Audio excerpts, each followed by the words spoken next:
Happy Wednesday, everybody. Welcome back to the show. It's the Sith Council show. It's myself and Steph Sabra here today. And we got a lot to talk about, man. Andor images coming out. Knights of the Republic canceled, or I don't know, delayed, canceled. A few other things that I think Star Wars News Net is reporting some other stuff that's pretty cool. But what the hell? What was it that I saw that I thought was pretty interesting? Interesting enough. There's some pretty good stories going on this week, even though we're approaching Andor. Oh, obviously, Amandala Stenberg officially announced in the Acolyte. And that's really, those are the big stories in general, right? And then we got a bunch. Oh, the Mandalorian, Pedro Pascal and Katee Sackhoff. They talk about the new steps going on. And Total Film had a report, so we'll talk about that. So we're excited to talk about that. We got a lot, and we have a lot of questions coming from you guys as well. So it's going to be a pretty fun show with just the two of us, and we're talking about Steph and how she recovered from Comic-Con, if she did it all. I don't know. Probably not. I don't think she realizes she's on the show today. She's probably still hungover, if I was to guess. She's nodding. So a couple things to do. Make sure this show is on the big thing, Spotify, Apple Podcasts, all of that. And our numbers have been going up, and we thank you because of that. And you have been getting the sponsors, and you've been doing that. You've been helping the show out. I got a pretty big announcement coming pretty soon. Can't say it just yet, but I think you're all going to be pretty excited. But it's just a little tease. Just a little tease.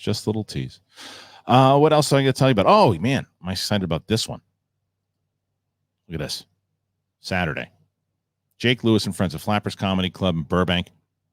I don't know a lot of these cats, but I bet you they're funny if Jake Lewis is putting on this show. You got Kristian Henley, William Zhao, Dylan Fisher, Matthew Coe, Irma Rivera. Jamie Costa here is bailing on the show. I'm trying to break his balls to get him on, but we'll see. I think he's busy. And then some guy named Ken Knapsack. Here's a hack. No, he's pretty funny. He's going to be on. And then me. I'm going to be doing a set on Saturday night, July 30th, 9:30. Jake Lewis is a great dude. His shows are very funny. So hopefully you can be out there and you come see it, because I'm working on some new stuff and I'd love to have you out there. And if the World Girls don't show up for this one, they're dead to me, because they're doing it. Normally it's like, oh, we do a show on Wednesdays. We can't be there. Well, it's not Wednesday. It's Saturday. So if you're not there, dead to me. All right. Actually, I don't care. Here we go. Here's the show. It's the Sith Council. Let's do it.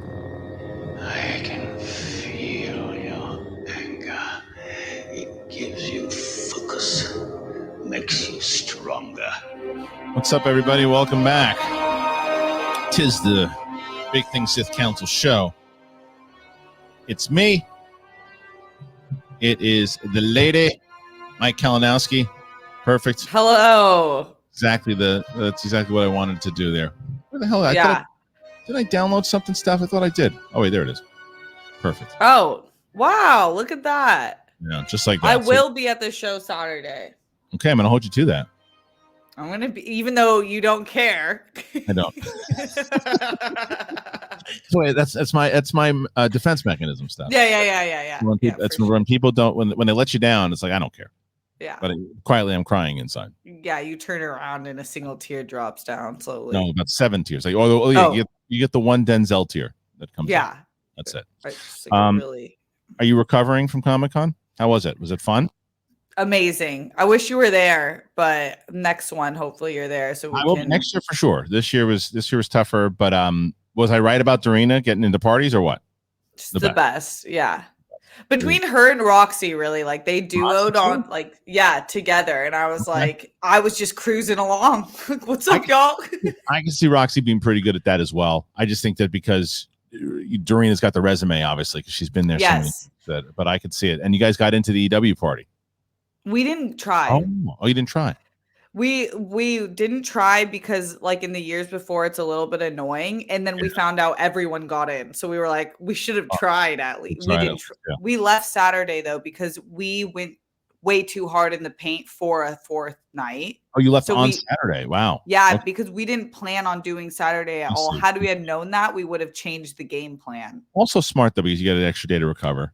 So totally needed it. Yeah, you needed it. So we got a lot of stuff in the news. We'll start with basically the what is this? What happens now? Someone don't leave me alone. Someone wants to, or the Google Chrome wants to record my screen. No. No, leave me alone. I don't need you in my life right now. This is what I need. I need this to go away, and I need this. Okay, so let's start. We're going to start with the Mandalorian story.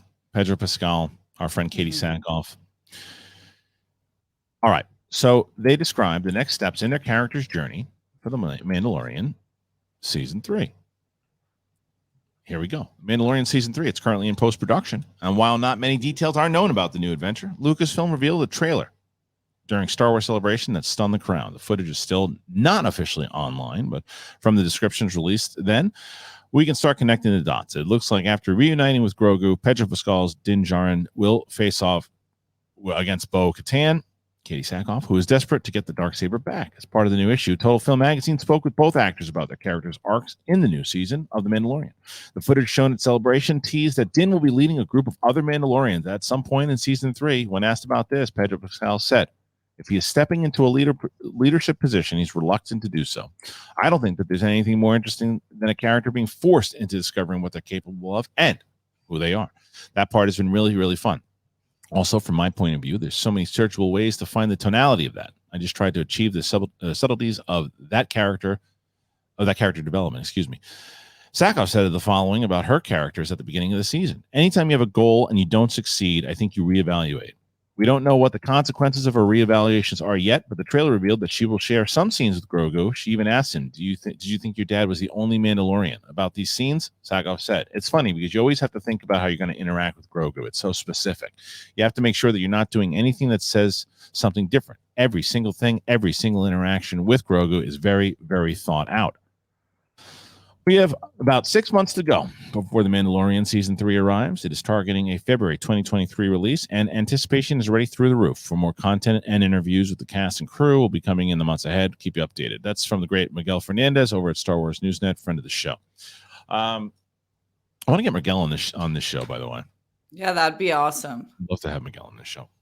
So anyway, this is great. Total Film is starting to build up on it. It also shows that with the Hall H stuff that was going on in Comic-Con, obviously Marvel stealing the show with everything they were doing Marvel-wise, but we knew Star Wars wasn't going to have a presence.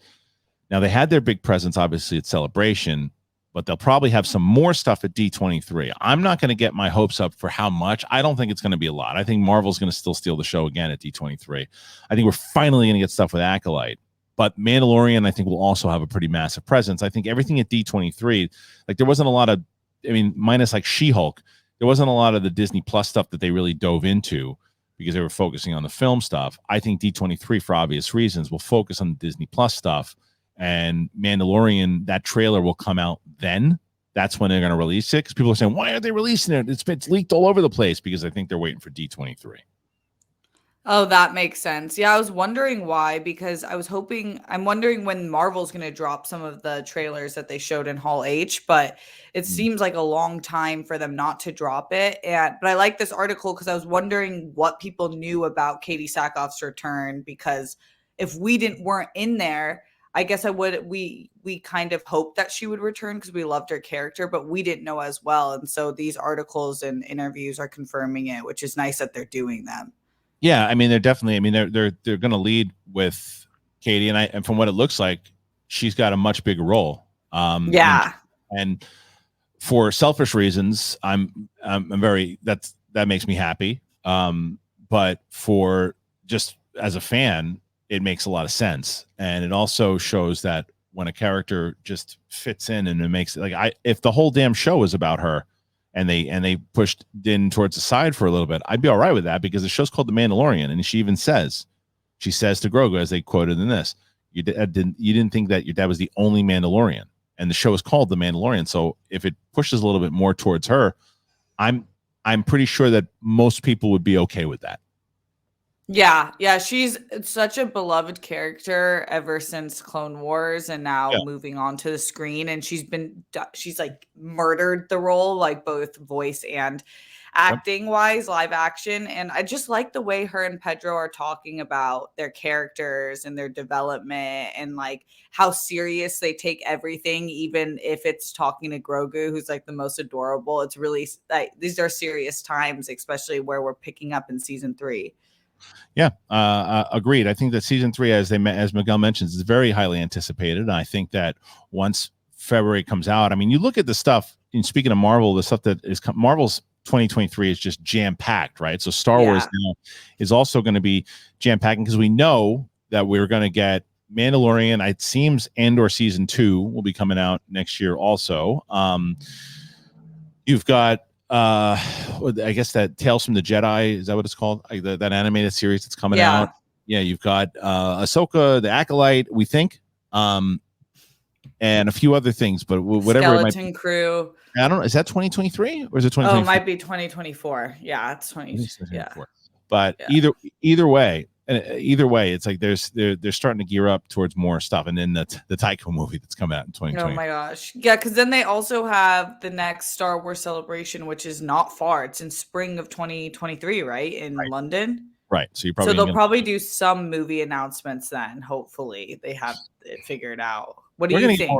We're going to get more into that because there's a lot of questions that asked us about that from the fans, and I think that there's Hall H just made me completely rethink a lot of the stuff that Star Wars is doing right now on the way that with presentation and a lot of different things. I still think they're running kind of blind, even though there's more of a plan with the TV shows, obviously with more of a connected shared universe. I still think they're flying blind as far as how they're making stuff, and they just haven't learned their lesson. It seems, but at least they're not in DC's position.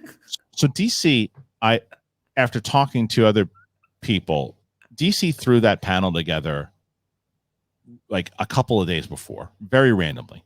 So Dwayne Johnson obviously wanted to go to promote the movie itself, right? Yeah. And my only thing that I think that they could have done instead of, even though it said in, if you look at the description on Comic-Con's website, it said Warner Brothers Theatrical presents, and then it said with appearances by Black Adam and Shazam, whatever, right? But it still gave you the understanding that it's a Warner Brothers Theatrical. That's what they did wrong. They should have said it was the Shazam and Black Adam panel, and that's it. Because if they just lead with that, that's what you're expecting. People will still been disappointed that Henry Cavill didn't show up, but that's not their fault. They never promised that was a deadline thing. Yeah, that was fans just like throwing out rumors and then catching. Warner Brothers is also trying. It's only like 6 or 7 months since Discovery bought them, so I'm giving them a pass because they're still trying to catch up to everything, and they have 2 big messes with a smaller mess they have to clean up with Aquaman 2 as far as what they're going to do, and then they have a bigger mess with the Flash. So I'm going to give them a pass. I think that that by next year they're going to be in better shape, and I think that they're very aware of everything that the criticisms that they got of it, and I don't think they're going to make that same mistake at Comic-Con next year. But Star Wars, smart didn't have a presence at Comic-Con at all because they didn't have the plan. But we'll get into it. I just think that there's so much more that could be done in general that just isn't for some reason, and who knows if it'll ever figure itself out. All right, moving on to some other stories here. Let's see. We got. Yeah. Oh, I want to get into this Knights of the Republic thing. You still haven't played this game yet, have you? No. Do you have it? Can we just have a day when we? So, well, it's going to take you more than a day. Just to let you know, when I played it, I took a full week off of work. I used all my sick days from where I was working at the time to play this game. And I don't regret a single minute of it. It was incredible, and I love it. It's my favorite. No, Jesus is not in it, but he might as well have been in it. Sorry, can't come to Sith Council next week. I'm on this Knights of the Old Republic, man. Yeah, so, but that's a different thing. If I would have done that for Sith Council, people would have said, "Okay, well, you're working." But that was not the case when I did this. It's like, oh yeah, I'm taking all my sick days. Why? Well, I'm on Korriban at the moment. I'm on a different planet. Yeah, and it was Korriban at the time, so don't canon at me. All right, let's get into what's going down right now with this. But to answer your question, Steph, what you need to do is it's on. You can get it on I think it's on like just app now. You can just get it on probably just download it. But you Oh, need to. really? Yeah, you just get it's older. I got it on. Do you have a Nintendo Switch? No, but I can use Dorina's. Just get it on Nintendo Switch. You should really play it. You should really play it, though. I'll tell you. I'm going to. It's fantastic. It's story wise, it's still probably my favorite story in Star Wars past Empire Strikes Back. Still, I've watched all the YouTube story, like people take the footage from it, and it's really fat. It's like awesome. It's so good. It's so good.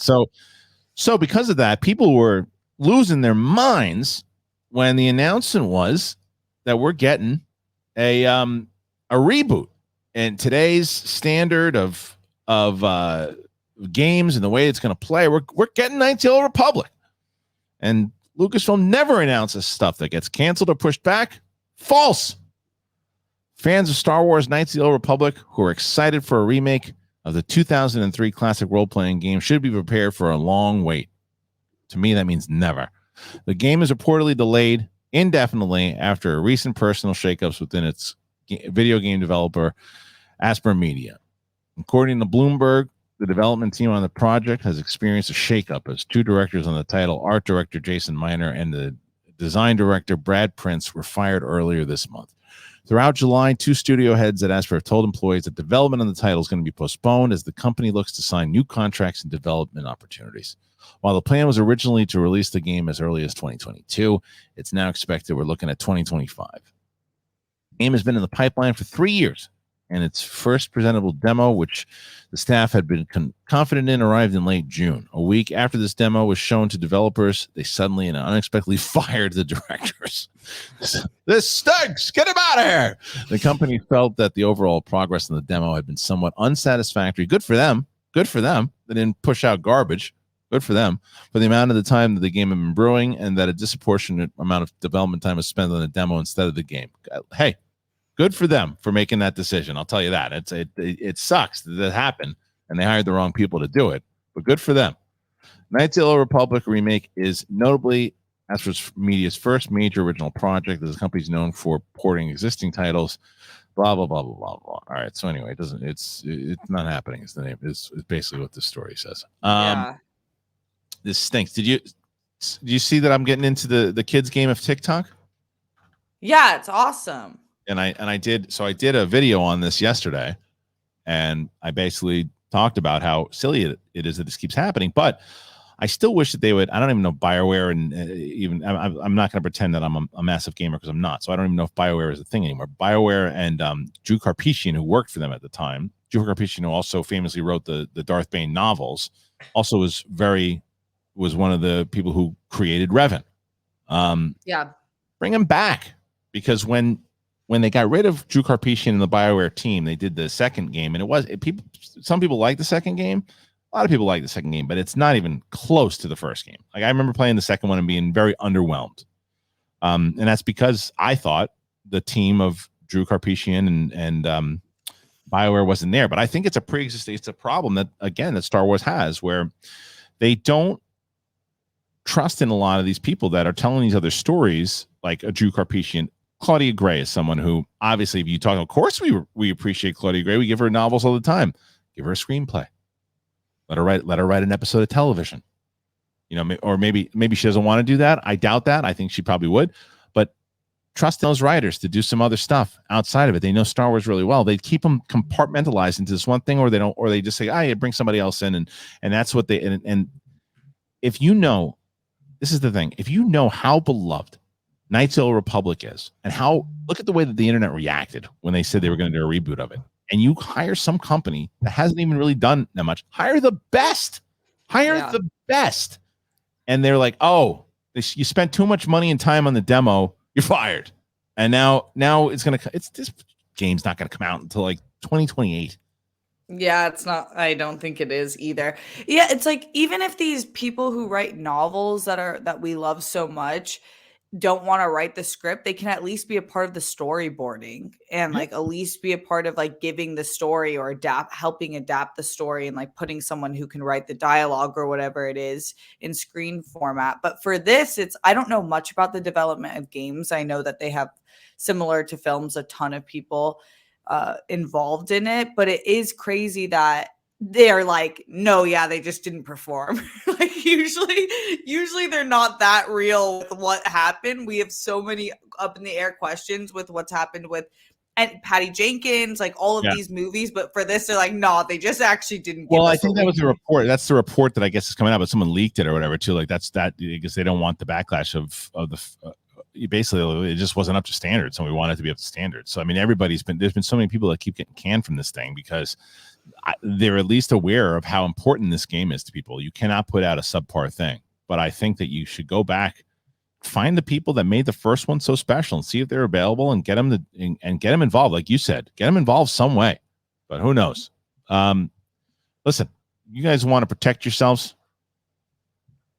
NORDPASS, man. So excited. People have been checking it out, using it, trying it, and they're not disappointed. And I'm hoping that you guys will. And people are always asking, and that's the thing. You have been so great lately with understanding how do we help the show. Find something that you guys like that we're talking about and get it.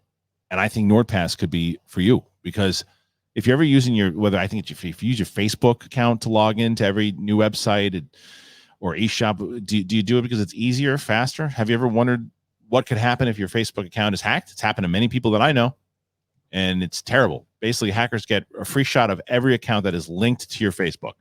And we're not talking about just personal information, credit card, delivery address. There are more serious crimes that are going to happen. Identity theft, crimes under your name, loans under your name, all of it. So NORDPASS is more than just a password manager. It's like a cybersecurity tool, and it makes your life a lot easier and safer.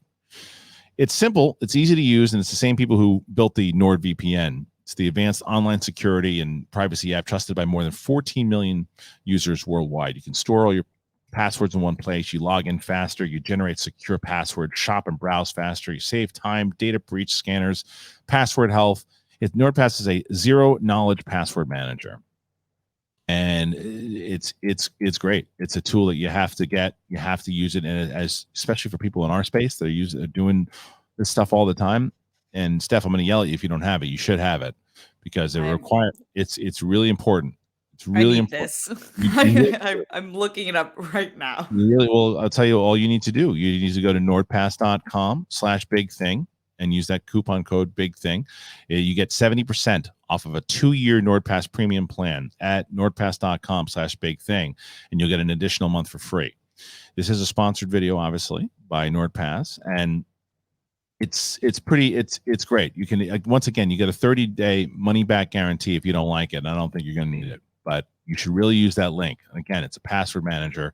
It is very, very, very, very helpful. And I can tell you that I wish that there were some friends that I knew that didn't have it beforehand and wish that they did.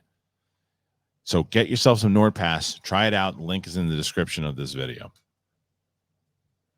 All right. So I'm on it. Get it. I'm so serious. I get so scared. It's so true. I know so many people who have been hacked, and it's like the worst thing ever to deal with. They're so good. The technology of it is so good and so easy. I think it comes out with a discount. It's something like $3 a month or something. Yeah, I think it's less. It may be even less. So use that password, everybody. And again, what it helps the show, and this one definitely helps you. So get it. And if you're listening on audio, once again, nordpass.com/bigthing. And when you have it, by the way, put it in the comment section. I let the sponsors know. All right, we're moving on here. Amandala Stenberg, it was so funny because this report came out during Comic-Con, and it was like big news, but I felt like I thought it was announced like months ago. Yeah, same. I guess it was just rumored but never confirmed. But apparently it was a really good rumor because it was true. So true that everybody reported as if it was real. And again, Miguel Fernandez, during San Diego Comic-Con, Lucasfilm finally announced that Amandala Stenberg will be joining the cast of the upcoming series The Acolyte months after reports of their involvement first appeared. Speaking of Den of Geek in San Diego, Stenberg shared their enthusiasm about joining the project, saying this: "I'm so excited. Oh my God. I've been on the edge of my seat for months. I've been attached for such a long time. My whole life is Star Wars. When I wake up, I think about Star Wars. Okay, I'm liking these comments so far. I love Star Wars before I go to sleep. I read Star Wars. Okay, I'm really loving these comments so far. I listen to Star Wars podcasts.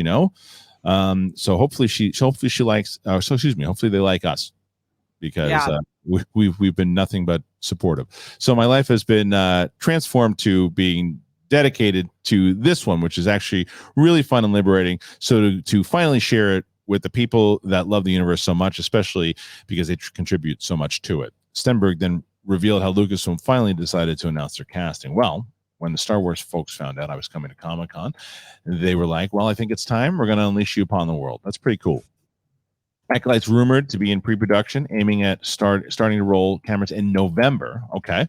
For now, we don't know anyone else attached to the series, but that could change. I think that's what is going to change. We'll talk about in a moment. On September 10th, Lucasfilm will have a presentation at D23 where they could discuss the series. I think Miguel's right, since they didn't bring it up during Star Wars Celebration in May.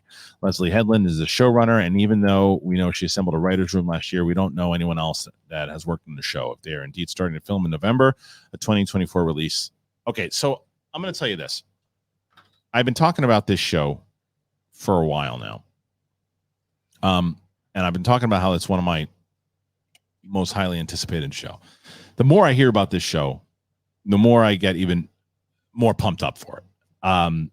Because here are the different variables of why I think this show is going to be so, at least, exciting for me. One, we're finally getting away from the attached Star Wars story, the Skywalker stories that we have in the era, in the time period. And not that I don't want to be in those time periods. I like being in those time periods, but I think that it's time to explore other things and not have Lucasfilm be so worried about moving past that and going somewhere else. So that's part one. Part two is we finally get to see like the High Republic, right? The most important thing for me is the fact that we're dealing with the Sith. We're dealing with the dark times, and we're dealing with the fact that the Jedi think that they're ahead of everybody else. They have no more problems, and then the rule of two is still out there. Darth Bane had set this in motion, and there are Sith working in the shadows. And what it sounds like is that Amandala might be one of the Sith that start this, maybe. The other thing that they say inside of this particular interview is that Amandala's been reading Star Wars stuff, right? And the same thing goes for Headland, who's been reading the Star Wars stuff. And then there's rumors of Bane, there's rumors of Revan, there's rumors of all this stuff. And the fact that Stenberg says whether listening to podcasts and reading and doing all that gets me excited, because I'm like, okay, these are people who are really just diving deep into the lore and getting so caught up in it. And I don't think it's BS. I think this is legit someone who is very excited to be in this project, and it gets me excited. Yeah, I don't think anyone says that they listen to podcasts and read the books. I think most people default on, I've watched Star Wars my whole life, because most of us have, right? Yeah. So it's cool to see someone that seems like a legitimate fan who's been so excited for this news, and they're an incredible actor. Like, if you watch The Hate You Give, Hunger Games too. Yeah, just incredible. And then Leslie Headland is what she did with what's that show on Netflix that we both liked? The one with Natasha Lyonne. Yes. Russian Doll. Yeah. Great show. It just seems like, and I love how it feels like this is slower to give the news out, right? Like Amandala seemed like they were confirmed a long time ago, but they're being slow with the news and like steady with it. But this is what Star Wars did well for Comic-Con, right? Because clearly they didn't have anything to really do at Comic-Con, but they said, you know what we're going to do? We're going to finally announce Amandala, and knew Amandala was going to Comic-Con. And then smart, because when they're on the line and just kind of there, now you can ask Amandala questions, like, and say, hey, the news just came out. And you could see by the reaction how excited Amandala was when getting to me, that this is exciting in general. So I'm pumped to hear more about the Acolyte. I was very disappointed at Star Wars Celebration that there was nothing on Acolyte. There was you were. I was really, like, that's the one that I've been, since it was announced, during, I think, the shareholders meeting. It's the one that I've been like, okay, are we finally getting the lore that I've been reading about and wondering about, and then hearing Leslie's interviews. If this is true about the rumors that are coming about all the different lore about Revan and Bane and all this stuff and the setup, and if it's set up in a way that it can then spin off into a Bane series and this other stuff, I mean, I definitely get my head rolling around in a million different directions on where it could go. But this is easily my highly anticipated show out of all the ones that have been announced. Can't wait for Ahsoka. Very excited about Andor. Mandalorian season 3. I'm going to be watching no one's going to be able to bother me. I'm going to lock myself in my room watching it. But Acolyte just sings the stuff that I love about Star Wars, so I'm pretty excited about it.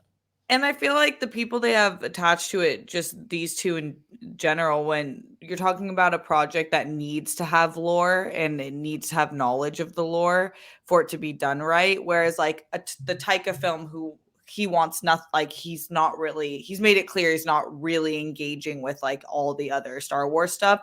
That isn't as necessary. I know that's a little worrisome for you, but for this, the Acolyte, I'm glad that they're putting people in the project that seem like they're devoted to that lore and then reinterpreting it. I love it. I mean, just when it seems like this is a team that's just really, it doesn't just seem like BS. It seems like they're really locked into the overall lore. And if you can put that into I just hope that these freaking episodes are longer than 30 or 35 minutes. Stop with this 30 to 35 minute stuff. It's like, it's not like you don't have the budget. It's like, or either do one of two things. Like if you don't have the budget and you have a certain budget to do it, then make it like there's no excuse for Obi-Wan to be 6 episodes and be 35 minutes sometimes. That was, I mean, and the boys are like an hour and a half the episodes, I feel like. Stranger Things. I mean, granted, yeah, like it was. I mean, there was that report that the Skeleton Crew is going to be the most expensive Star Wars series. And I can't remember how much per episode, but that's going to be the most expensive one. And and I'll tell you, not only was I excited about John Watts doing a series because of Spider-Man: No Way Home. Yeah. Have you watched The Old Man? No. Get on that. Okay. I had heard some people talking about it, and I said, and I had no idea that John Watts actually directed the pilot. I had no idea. So my wife and I are always trying to find something to watch, and I said, I'm hearing good things about the old man. I should be hearing a lot more about The Old Man than I was. I mean, I was hearing all positive things, but everybody should be talking about this show. And John Watts does a phenomenal job at directing this first episode of The Old Man. I don't know where it goes past episode 1, but I'm just telling you, from what I saw, the first episode is just must-watch TV. It's so good, and it's directed brilliantly, acted brilliantly, and it made me more excited for Skeleton Crew, especially after our conversation with John Watts about what he's doing with like the more serious episodes of Clone Wars, kind of taking it to this show. I think we're in for I don't know. I think we're in for a good ride here with the Skeleton Crew now after this. Where's Old Man on? You can get it on Hulu, but it's an FX show. Okay, cool. Oh, FX rocks. Okay, yeah, I'll watch that for sure. It's real good. All right, before we move on, we're going to get to our questions. I also got to tell you about private internet access. And this is another one. Man, we got some really great stuff happening right now on this show. And I'm glad this is another one that Steph's going to have to get for herself as well. So private internet access. We are sponsored again today by Private Internet Access, which is the most transparent VPN provider on the market at the moment. And this is just the software you need to protect your digital life. And you might not be aware of this, but if you browse in incognito mode, you're not safe online. Did you know that, Steph? No, I do incognito. It's not safe. It's safe. You're just not. It's safe to use it, but it doesn't mean that you're safe online. Because what happens is that your internet service provider, basically they still store all your browsing history, and then they can just sell it to advertisers. That's why things pop up and you're like, wait, how did that get there? Because they have all your information. But private internet access, what it does is it encrypts your internet connection, then it hides your IP address, and then it protects you. So all you have to do is connect to one of their 1,000 servers, and it's located in over 80 countries, and even a server in each U.S. state, so you can avoid sporting event blackouts, for example. So plus, you'll be able to get unrestricted access to geo-blocked content on streaming platforms. Private Internet Access has a strict no logs policy, and it's 100% open source. It's also available for all operating systems, and one subscription can protect up to 10 devices at the same time. That's what I loved about it. If you want to start securing your digital life, I have a special available deal for you. So here's what you do. You get an amazing 82% discount on Private Internet Access. Now, this one is definitely stuff that if you get that, it brings it down to $2.11 a month, and you get an extra 3 months added to your subscription for free. And since Private Internet Access comes with a 30-day money-back guarantee and 24/7 customer support, it's all risk-free for you. So you head on over to privateinternetaccess.com/thebigthing. privateinternetaccess.com/thebigthing, and get private internet access today. One more time, privateinternetaccess.com/thebigthing. So, Steph, this is what I'm telling you right now. We've been moving, we've been shaking. We're getting some pretty damn good sponsors right now, people that really can help out. How you feeling about this? That's I don't know if anyone else feels this, but I feel increasingly more stressed out browsing the internet. Even when I say something, the next second I have an ad that pops up. Like, I said it out loud. How did they hear it? Yeah. And I'll be like, oh, that shirt's cute. And then that brand pops up. I'm telling you, you got to protect yourself. You got to protect yourself, and you got to use these things too. So and once again, get an 82% discount. I mean, like I said, we want to make sure, and this is the stuff that comes in when they come in, and we find when the podcast advertisers say to us, hey, do you guys think this is something for your audience? We've turned down many things, but this was one we just couldn't turn down. It makes too much sense. Yeah. Speaking of the audience, they have written in questions, Steph. We're going to bring in those questions, and here's the first one. Bizarro Planet. Do you think we'll see Mara Jade in the Andor series? Because in Legends, she was the right hand of the Emperor. I'm going to give that a resounding no chance. She's never making it to canon. I'll tell you why. George Lucas didn't like her. George Lucas was famously not a fan of Mara Jade. I think Filoni's gonna honor that, and I don't think Mara Jade ever sees the light of day in Star Wars live action. Yeah, I think that's right. I think that George Lucas not rarely, but I feel like when he says he doesn't like something, he either won't show up, like some of the premieres of the last movies, or and you want his support because he's the person. Yeah, and I think that's just for that one particular thing, though. It's like it's more of like an honor code to him, where Filoni is helping with a lot of the designs of the shows. That if someone brings up, hey, what if we do Mara Jade, and especially because they're playing inside of that timeline of where it's all happening, I think he'd probably like, nah, George doesn't want to see it happen. Don't bring it in. We're not going to be able to use her. I just want to just. That's what I'd guess, and I also just don't. And I also think because they set up so much with Luke already in the sequels series, that there's no mention that he was ever in love or any of those types of things. And could they have could they get away with not mentioning her? Sure. And I don't know. I don't think it happens. I don't think it happens. Yeah, I feel like they stay so far away from love interest with the original characters. The most we've gotten is Obi-Wan, but then she died. So. Yeah, I know. True. TJ Marino, do you think the reason we don't move on from the original trilogy Mandalorian era is Lucasfilm thinks that people just want the familiar, or do you think we could benefit to moving on to a time period with new characters? So I think that the answer to that question is absolutely they're worried about moving past it. I think that sometimes they analyze things wrong and poorly. For example, after Solo, this was admitted by Kathleen Kennedy in the interview. After Solo failed in the box office, they scrapped the Obi-Wan movie. They panicked and said nobody wants to see standalones, which is not which that movie would have done. Look at what the series did on Disney Plus. If they would have put that movie out, that movie would have crushed at the box office. That movie would have with Ewan McGregor, because Ewan McGregor and Hayden Christensen coming back in a movie would have gotten people excited anyway. No one knew who Alden Ehrenreich was, and I think he did a great job as far as just a performance in general, right? I thought the movie was fine. It wasn't, but it's like, but that was the excitement wasn't there behind it because they're like, well, who's that? That's and then there's like this comparison to Harrison Ford. Oh, Ewan McGregor already was Obi-Wan, so that stuff should have happened already. But they do get connected.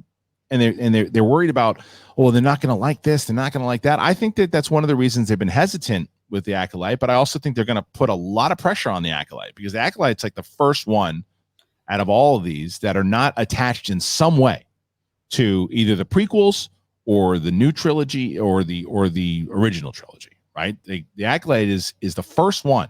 And although Yoda will probably be in it, you would assume Yoda would be in the Acolyte, so at least you would get Yoda. So I think there's always going to be some kind of attachment one way or another. It's just how much they rely on it, because the Mandalorian, even though they had Luke, they didn't rely on him. They used him in a way that was perfect. Obviously, Obi-Wan relies on Obi-Wan.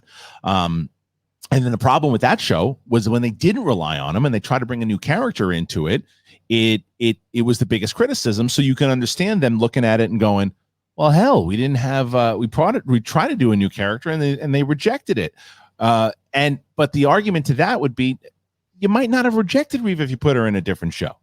You might have accepted, and not everybody rejected her. She just wasn't as accepted, I think, as everybody wanted to. I think that if you put Reva in like in anything else other than that, because everyone was waiting for that relationship between Obi-Wan and Anakin. So I think that they are very hesitant about trying new things that don't connect. But what do you think, Steph? Yeah, I think they're hesitant, and I feel like that there should be a happy medium in the sense that I think that they should be creating things that are attached to the old stuff, the original stuff that we love, and new stuff that are not attached to it. And then doing things like what you were saying, like the Mandalorian, where you have a character that like Luke, who's just ever so lightly sprinkled into like 2 episodes. Right. But that the bottom line is like, they just need to let the story lead and come up with great stories every single page of every single episode or movie. And then like, there wouldn't be an issue. I feel like they're trying to shoehorn in storylines and connections, and then it takes away from the story they're trying to tell. That's why I still singing from, just saying, listen, just adapt one of these damn books, please. Please. Jordan Sherrick, is Star Wars in trouble? No. Kenobi and Boba Fett were not good, in my opinion, and it seems like they're just riding the success of The Mandalorian, hoping it can turn out fine. Well, no, Jordan, because here's the thing. Even though Mandalorian is definitely more universally loved by all Star Wars fans, I think Boba Fett was more so just kind of bleh for people, more so than such big disagreement. And I think for as many people who didn't like Obi-Wan, there are a lot of people who loved it. And it's also very, very, it was the highest watched show. So no, are they in trouble? No. The Mandalorian is going to do very well. Ahsoka is going to do very well. Andor is going to do very well. So this is what I've always said about television. The difference with television is, like I said, even though both Boba Fett and Obi-Wan, like I like Obi-Wan more than most, but I shouldn't say more than most, but I like Obi-Wan more than the people who, there are a lot of people who don't like. I think there's a lot of great stuff in Obi-Wan for sure, but there's a lot of stuff that I was disappointed with, right? But here's the difference. If Andor is great, everyone's going to talk about Andor. Everyone's going to go, oh, who would have thought Andor was going to be better than Obi-Wan? I guarantee you're going to see that if that's the case, right? And then then Andor passes, and then Mandalorian is coming out. And then everybody's going, oh, Mandalorian should be the only show that they do, and blah, blah, blah. And then if Acolyte or Ahsoka is great, oh man, Ahsoka, you can see Dave Filoni. There's a reason why Dave Filoni's doing these shows. It's this constant cycle of what's definitely going to happen, and the difference is why TV works is because you don't have this time to sit in if it's a film. If Obi-Wan comes out and it's a disappointing film, and the next film is 3 years later, all you hear is about how bad the film division is, and this and that, and you're not going to get good movies, and blah blah blah blah, and you don't have anything to look forward to until 3 or 4 or 5 years later. With TV, bring in the next one. Is it Star Wars dead? Not even close. They need a better plan still, but they're not dead. Steph, what do you think? Yeah, it's Star Wars. If you look at Marvel in the beginning of like the 70s and 80s, they were making ridiculous things, and DC was definitely the one that was talked about and had like more of a plan. And roles reverse all the time. Like people, they just have to get a groove of things. 100%. All right, next one. Chris Woodburn, C-Dub. Besides not having a plan, what do you think was the biggest mistake during the sequel trilogy? I think that the biggest problem was, and I think we've talked about this before, Steph, was the not leaning in, not having the big three on screen together. Initially, when the movie came out, I said, oh, you know what? That just kind of deals with loss. And you understand it doesn't always work out that way. But it's like you have Carrie Fisher, Mark Hamill, and Harrison Ford, and you don't use them together and put them in because especially going back and listening to the old interviews, George Lucas definitely had intention of them running one last kind of mission together. And I think missing out on that and just relying on a new cast, and very similar to what we were just talking about with Reva, right? It's like, I think that you have this cast in the new trilogy that work out fine. They're all really good actors, but you didn't give them time to really earn it, right? Like if they would have earned it through, if the first movie comes out, episode 7 is about the old cast, and then the passing of the torch starts to happen within 8, and then 9 is like the full cast. I think you get more people saying, oh, wow, we've just been through this adventure, and look at the way that all these characters have progressed, and now our beloved characters are now passing the baton. I think that plays better. So I think that's one of the big things that they missed out on. Yeah, it's hard to, that's a great point. And I think like the plan, and, I like the sequel trilogy. So to me, it's hard to get nitpicky. It's obviously like the storylines that bugged me, but that's hard to say when you have two different directors who went back and forth with each other. So maybe that would be my thing. Yeah. You're pretty much inside of the plan side of it. Yeah. Adam Jamarillo, I think the armor is not good. What are your thoughts? Oh, I think so disagree. Yeah, me too. I love the armor. No. I think he means that she is that she's not I was like, what? Every line she says is gold. Like I think he means that she's a bad guy. Oh, yeah, well, she's a zealot for sure. I think that's more of what it is. I don't think she's a bad guy. I think she is very much so set in her kind of radical ways. But I do think that one of two things, I think she's going to wind up helping him inside of his mission for sure, and she might wind up dying eventually. But no, I don't think she's a bad guy. I think she's going to be that kind of constant help for him. But no, I don't think she's bad. Yeah, I think such an interesting character because it's so accurate of how you can get radicalized and believe in these things and not question things. Yep. All right, moving on here. Lazy INZ. What's good, my guy? Hey, I believe that Dave Filoni and Jon Favreau are building their shows to air to the Empire Avengers crossover event. God, I hope you're right. And possibly from the Yuzhan Vong from the new Jedi Order series. What are your thoughts? Big fan from the way New Zealand. I've considered moving to New Zealand. I've considered that. You really? Yeah, I thought about it a couple times to try to just get the hell out of here. But I don't know. I don't even know what to do. Show up. Who the hell do I know in New Zealand except him? So, but either way, so look, this has been rumored that this is what they're going to try to do. They're going to try to do this Timothy Zahn thing where they're setting up Thrawn and they set up that scene between Luke and Ahsoka where he said, "Well, I see you again." So I hope so. Like, this would be great. This would be an absolute phenomenal thing that I think people could lose their minds if they did this kind of. This is the type of stuff, and I don't know if we're going to get to it in the question, so I want to address it now. One of the things when I was looking at with Hall H. And you're looking at this, the way that Kevin Feige comes out and presents this plan, it just seems it's not just like he didn't come up with it the day before and go, we're going to announce all these shows. We're just going to announce all these things to them. This is what I'm going to do tomorrow. They sat in a room, wherever the hell it was, and they mapped out these plans, and things are in production, and things are putting together, and this is going to connect to that, and this is going to, and it's all these things that they have this world. Imagine if in Star Wars Celebration, Filoni and Favreau come out and they go, guys, we're going to tell you the full plan of everything that we have going on right now. Starting in February of 2023, The Mandalorian. Boom, boom, boom. People lose their minds, okay? Then that carries over to whatever the April, May, whatever the August, I think it was, Ahsoka. And then that's going to carry on to in January of 2024, the Thrawn series. And you're like, what the hell is the Thrawn series? And that's going to put with the movie and they start to like map out inside of Star Wars this thing.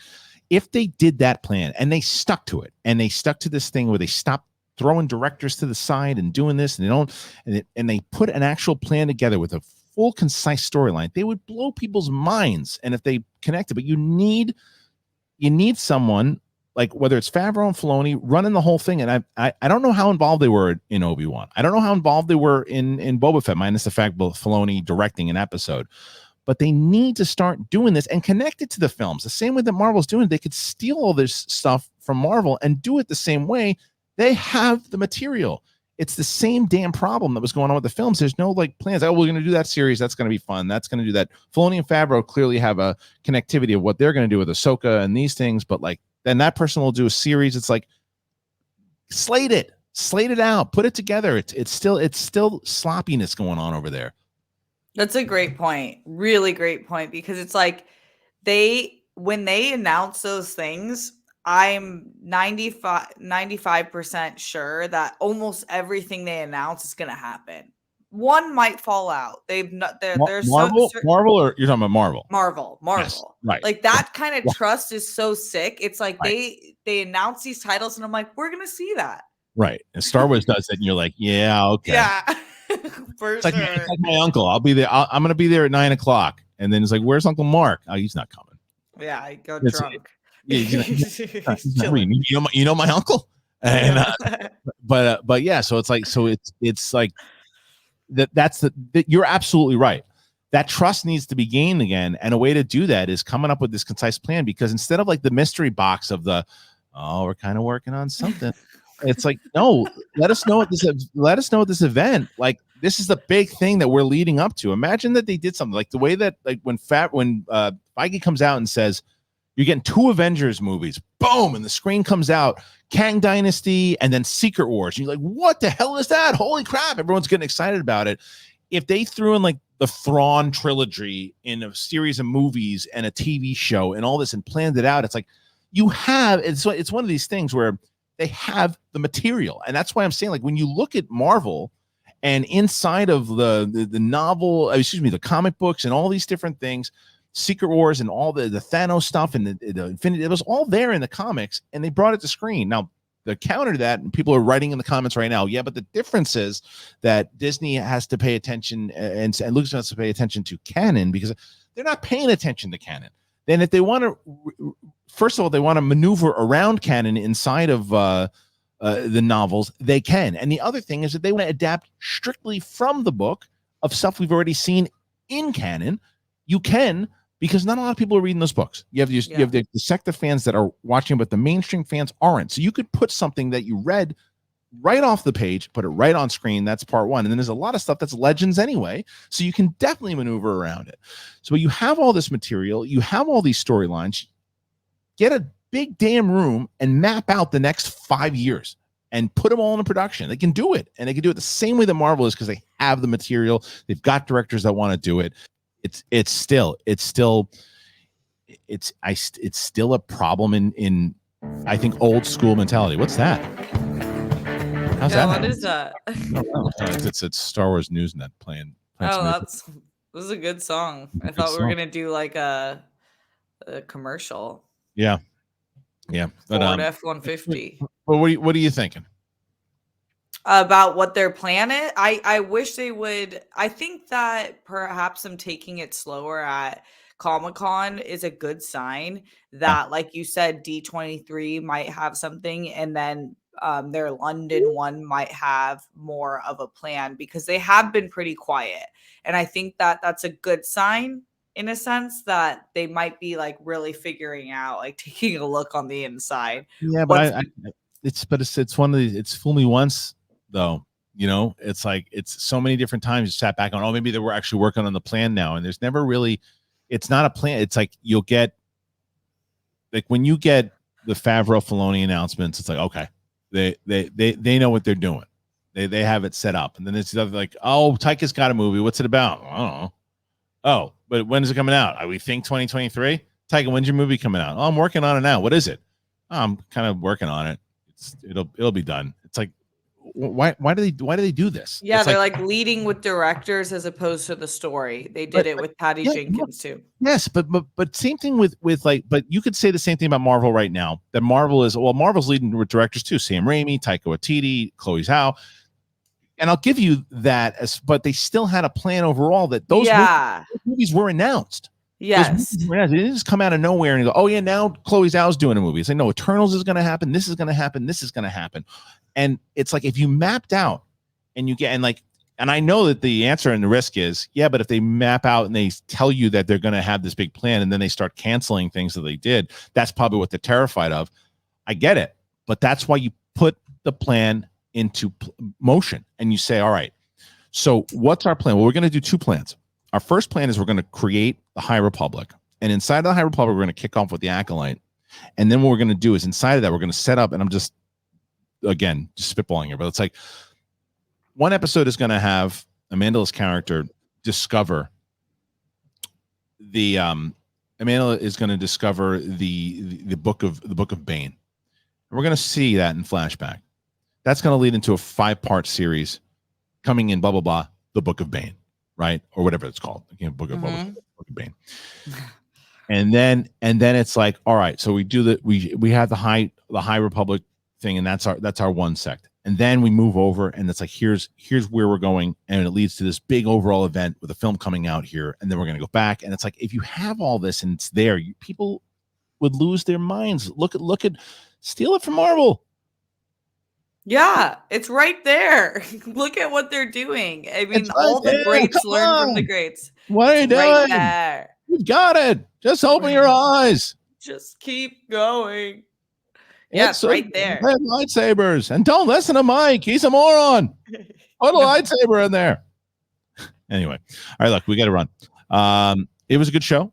Steph Sabra, thank you for joining me. We'll be back in studio. I'm going to be, we'll be probably doing another pre-tape next week digital, but then after that, we'll be back in studio. So thanks to Steph. Thank you, you guys. Appreciate you. Make sure that you comment, do all that. Very, very important. Once again, Apple Podcasts, Spotify, anywhere podcasts are found. Please make sure that you do that. Please, please, and thank you. Thank you to NORDPASS. Thank you to Private Internet Access. Thank you to everybody. I appreciate you guys very much. We shall see you on the flip side. Peace out. I can feel your anger. It gives you focus. Makes you stronger.